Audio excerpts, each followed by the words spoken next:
Doctor Lohia ने कहा था, एक सच्चा समाजवादी वह जो संपत्ति और संतति से दूर रहे। आदर्श के रूप में उन्होंने भारत के लिए कहा था कि राम, कृष्ण और शंकर, ये जब तक भारत के 3 आदर्श हैं तब तक भारत का कोई बालबांका नहीं कर सकता है। इन तीनों देव महापुरुषों पर समाजवादी पार्टी का कोई विश्वास नहीं है, क्योंकि आप लोग भारत की आस्था के साथ खिलवाड़ करते हैं। आप मुझे बताइए कि हमारी सोच कहां से सांप्रदायिक है। हम तो सबका साथ, सबके विकास की बात कर रहे हैं। सबसे आदर्श उदाहरण आपके सामने है जब 26 फरवरी को महाकुंभ का समारोह हुआ है।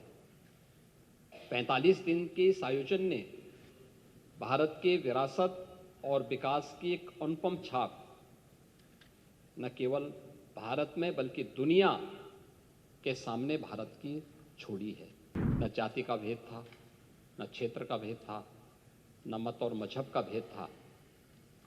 100 से अधिक देशों के लोग आए, बड़े श्रद्धाभाव के साथ आए।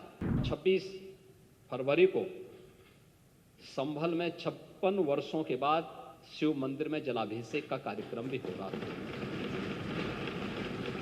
68 तीर्थों में से 54 तीर्थों को ढूंढना, ये तो हमारी विरासत का हिस्सा है और हमने तो वही किया है। हमने तो वही कहा है कि जो हमारा है वो हमें मिल जाना चाहिए। अध्यक्ष जी, उत्तर प्रदेश के 2025-26 के सामान्य बजट पर चर्चा में भाग लेने के लिए आपने मुझे अवसर दिया है। मैं सबसे पहले तो आपका हृदय से धन्यवाद देता हूं। नेता प्रतिपक्ष समेत उन सभी माननीय सदस्यों का जिन्होंने इस पूरी चर्चा में भाग लिया है, एक बड़ी संख्या है। अब तक 93 सदस्यों ने, जिसमें 59 सदस्य सत्ता पक्ष के हैं या सहयोगी दलों के हैं और नेता प्रतिपक्ष समेत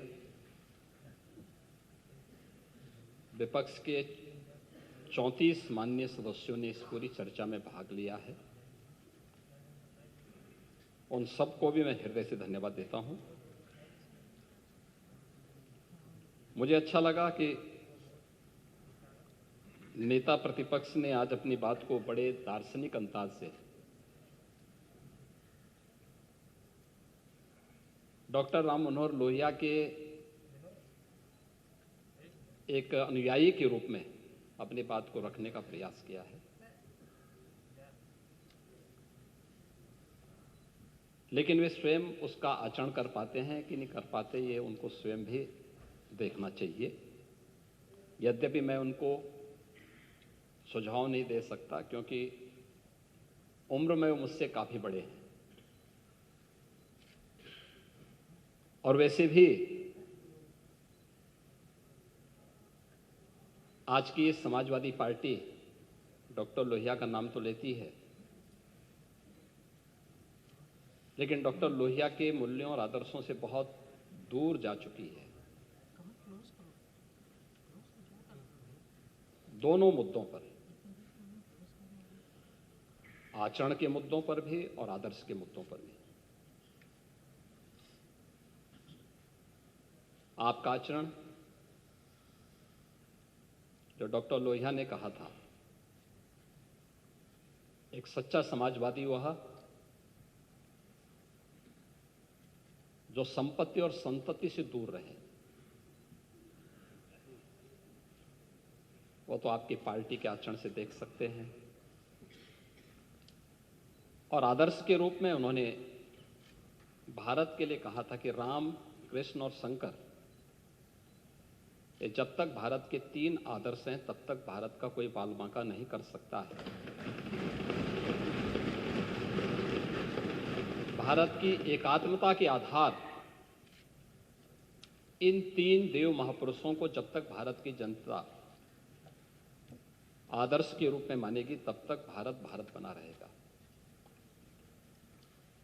और इन तीनों देव महापुरुषों पर समाजवादी पार्टी का कोई विश्वास नहीं है, क्योंकि आप लोग भारत की आस्था के साथ खिलवाड़ करते हैं। आपने कहा कि हमारी सोच सांप्रदायिक है। आप मुझे बताइए कि हमारी सोच कहां से सांप्रदायिक है? हम तो सबका साथ, सबके विकास की बात कर रहे हैं।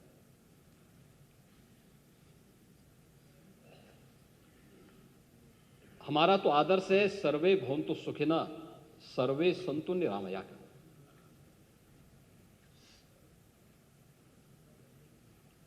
और उसका सबसे आदर्श उदाहरण आपके सामने है जब 26 फरवरी को महाकुंभ का समारोह हुआ है। 45 दिन के इस आयोजन ने भारत के विरासत और विकास की एक अनुपम छाप न केवल भारत में बल्कि दुनिया के सामने भारत की छोड़ी है। क्या उसमें कोई भेदभाव किसी के साथ हुआ?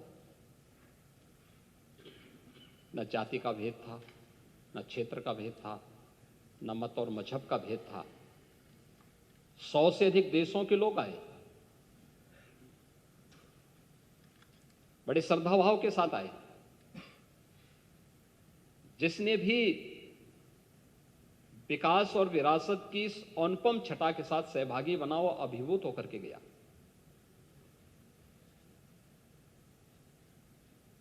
एक पक्ष वह है जो आपके सामने उदाहरण के रूप में है। प्रत्यक्ष को प्रमाण की क्या आवश्यकता है? लेकिन दूसरा पक्ष वह भी था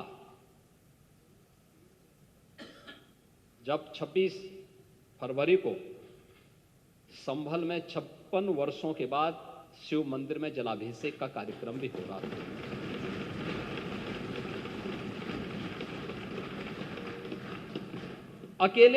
अकेले संभल में 67 तीर्थ थे और 19 कूप भी थे, जिनको एक शरारत के तहत एक निश्चित समय के अंदर समाप्त कर दिया गया। और जिनमें से 68 तीर्थों में से 54 तीर्थों को ढूंढना, ये तो हमारी विरासत का हिस्सा है और हमने तो वही किया है। हमने तो वही कहा है कि जो हमारा है वो हमें मिल जाना चाहिए। हम उससे इतर कहीं नहीं जा रहे हैं, उससे इतर कहीं नहीं। और 19 जो कूप हैं उन्हें भी मुक्त कराया गया है। सच कड़वा होता है और उस कड़वे सच को स्वीकार करने की सामर्थ्य भी होनी चाहिए। लेकिन आपने बोला है, मुझे बहुत अच्छा लगा। उपचुनाव की भी आपने चर्चा की, लेकिन आपके यहां तो चुनाव के एक्सपर्ट शिवपाल जी हैं।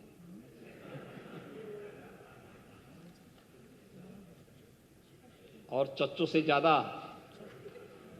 चुनाव कैसे जीते जाते हैं इसको कौन जान सकता है? ये तो हम लोगों ने भी देखा है, बहुत नजदीक से महसूस किया है। और इसीलिए अच्छा ही है, परोपदेश कुशल बहुते रहे, इसी को कहते हैं। ये दूसरों को उपदेश देते हैं आप लोग, लेकिन स्वयं उसको आचरण में उतारे होते तो संभवतः इतनी करारी हार नहीं होती और 2027 में भी इतनी